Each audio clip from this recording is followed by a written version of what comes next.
Dawn breaks over the Gulf of Mexico. A new year begins, and the body count stands at 0. No fresh homicides to investigate, no hint of tragedy. That is, until the first call comes in. We get a call from our dispatch that a potential homicide case had been found. Corporal Walt Jakes heads to the address, an apartment complex on Roosevelt Boulevard, Unit 5653, and the New Year's first murder scene.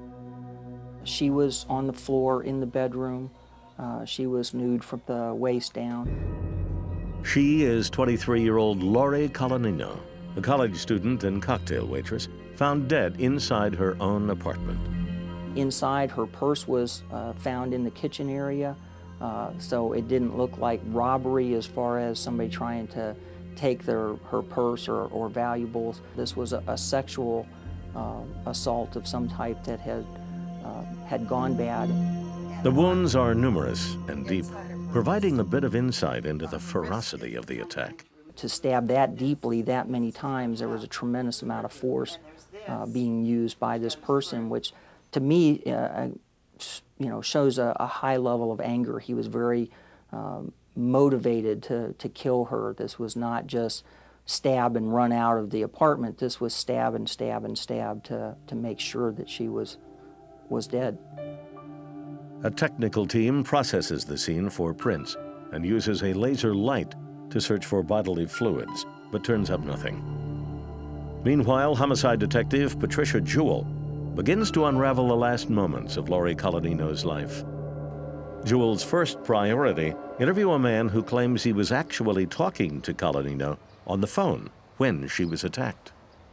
She had called him, and they were talking, and then he heard her gasp or scream, and the phone went dead. So then he called her back, and she didn't answer right away. He got her recording. Hi, this is Lori. I can't come to the phone right now. If you like, leave a message at the beep, and I'll get back to you as soon as I can. Lori, are you home? Call me at work when you get a chance. I go in at 4. I'll be here until then. See ya. I just want to make sure you're okay. I just worried. And he told me that she did pick up, and he asked her if she was okay. And she said yes, and he asked her several times if she was okay, and she said yes, I'll call you back, and hung up. The friend tells Jewell he waited for Lori's call, but it never came. Fearing the worst, he headed over to Lori's apartment, only to find her body. Semen samples are taken from the body, and the theory of a sexual assault turned murder begins to gain some traction. The semen is tested for DNA, and a profile is developed. Jewell compares the genetic markers against samples collected from a roster of potential suspects. The list includes Lori Colanino's friends, co-workers, and most especially a jilted ex-boyfriend. The ex provides Jewell with a solid alibi. Even better for him, his blood is not a match for the unknown profile. One by one, the rest of the people in Colanino's life, including the friend who found her dead, are tested and eliminated. The pool of suspects grows shallow. No new leads develop, and the case grows cold. 4 years after Lori Colanino was found stabbed to death inside her apartment, homicide detective Mike Ring picks up the old file and begins to read. We thought it had a potential to be solved mainly because of the amount of physical evidence in terms of the semen and the fact that DNA technology was progressing. Detective Jib Bining and Corporal John Quinlan pick up the case and quickly identify a starting point. The apartment complex the victim lived in, containing more than 50 buildings and some 500 tenants. Our plan was to go back to the apartment complex and meet with the manager, and they were very cooperative, and go back through the old lease agreements. And she was able to print out everybody that lived in the complex at that time. We would start with her building, knocking on doors, one by one, meeting with whoever had lived there, finding any male subjects and requesting a blood sample from them. More than 150 men stretch out their arms for the blood draw. Each test result is the same: negative. After months, Quinlan and Beining have tested nearly every male in the sprawling complex, with one exception: the tenant in apartment 4453. When I got to that apartment, I knocked on the door and didn't receive any answer. I left a card on the door to call me. The man in 4453 is Brian Calzacorto. His apartment building sits 100 yards from the victims. His window has a clear view of her door. And his lack of cooperation piques the suspicions of cold case detective Jim Beining.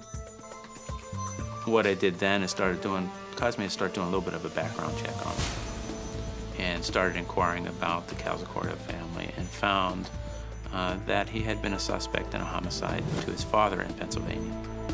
With a hint of murder in his past, Brian Calzacorto jumps to the top of the suspect list. Well, we can't find him. We don't know where he is. Eventually, the apartment complex considers his apartment abandoned, and they ended up taking custody of all his property.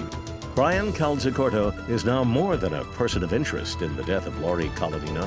He's at the top of the suspect list. It's not long before investigators meet him face to face. Brian Calzacorto resurfaces at the beach.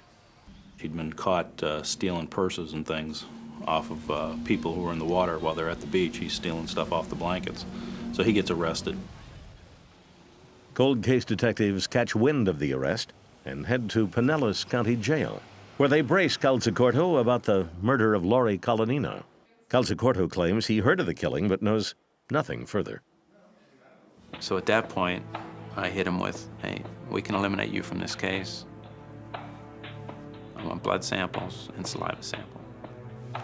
At which time he says, "I need to talk to an attorney." Calzacorto lawyers up and refuses to give a DNA sample. With nothing directly tying the suspect to Coladino's murder, investigators don't have probable cause to compel a blood sample. Once again, the investigation gets shelved in a closet full of cold cases where it will sit and wait. 5 years after he first came across police radar, Brian Calzacorto lives across the bay in Tampa, Florida. Cold case detectives have kept a close eye on their suspect, and thus far have kept their distance. Detectives need only one thing to eliminate Calzacorto as a suspect or to charge him with murder. They need his DNA. Investigators decide to go undercover to get it. After several nights of babysitting Calzacorto's garbage, investigators get lucky. Forensic tech Tanya Wold. We collected some Q-tips. I believe there was some hairs in there, cigarette butts, beer bottles. The items provide Sadeth with a DNA sample. She compares it with the DNA found at Lori Coladino's murder scene. And that DNA profile did in fact match the DNA profile that was obtained from the semen stains on the vaginal swabs and the pubic hair samples. We found our guy. However, there's another twist to it. The twist comes when cold case detectives discover their suspect as a twin named Alfred. He too lives in Tampa, and if he is an identical twin, has the exact same DNA markers as his brother Brian. The problem now is we have to eliminate his brother. Once again, cold case detectives go underground. Once again, they sit in their cars outside a dumpster and wait. This time, however, it is Alfred Calzacorto's garbage they are waiting on. And both of the DNA profiles were identical to each other. How do we prove that it's Brian and not Alfred? And some of the things we look at is, well, who lives in close proximity to the victim? Who had access to the apartment complex on the day of the murder? Who was at work? Who wasn't? Brian Calzacorto has no alibi for the afternoon Coladino was killed. His twin Alfred, on the other hand, says he was working. His boss at the time, Susan Schindewolf, attests to such. While the physical evidence points to both brothers as possible suspects, all circumstantial evidence points to only one brother. In the spring of 2001, Brian Calzacorto is arrested and charged with the murder of Lori Coladino. Calzacorto is found guilty of murder in the first degree and pulls a term of life in prison.